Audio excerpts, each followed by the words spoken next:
د جرمنو مورچې بچاوې فتح کړي که په جنګ کې پښتانه بادران نه وې ډوډۍ ته به د جنت د باغ مالیار وي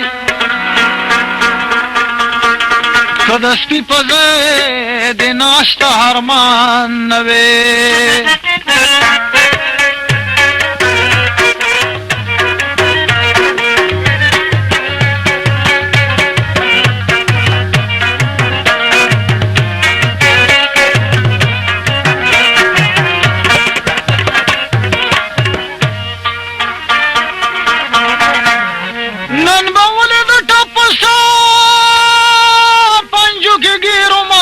چرګوړه نوم د یخې په ځان نه وې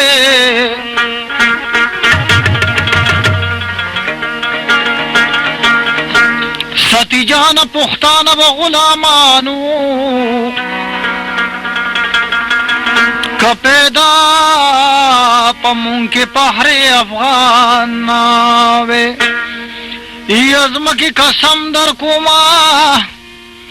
زمکې قسم در کومه څوک د اقدار دی د پښتنو باغچې څوک د مالیار دی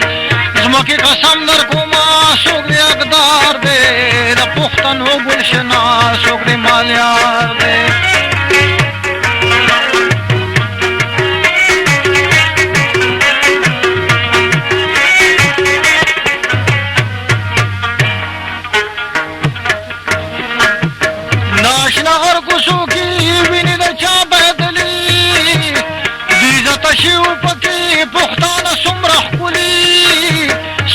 بابڑ پہاڑ غی تو پان زفلی اوسی شنو لشوا سوک ٹیکدار دے دا پختنو باغیچی سوک دے مالیار زمکی قسم در کوما سوک دے اقدار دے دا پختنو گلشنا سوک دے مالیار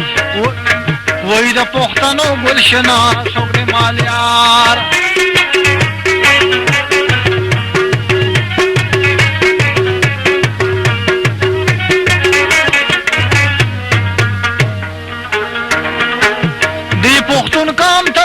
شان بیان کوما نور د حق تپوس دی ز په ایمان کوما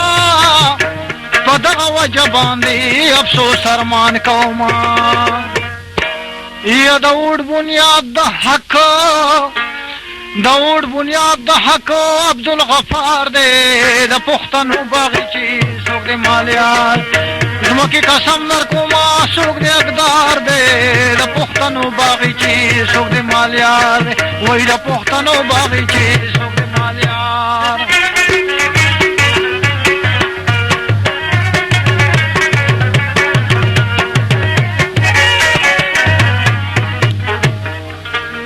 دا نوابان چې ویني د غریب پوته کینیا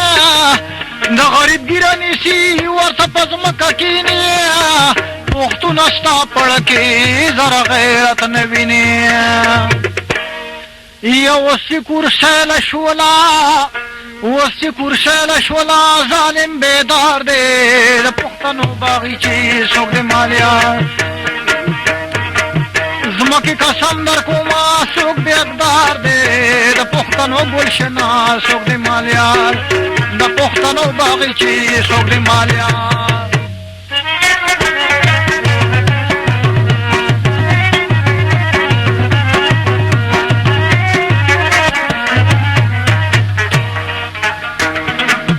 پښتونه تا دوکه کې د مرسې په دانا څوک د تزمکې وایي څوک کړي کنډرې بانا تپوس د اس د خرایږز نه کوي د چانا یا د میر بادر د خلینا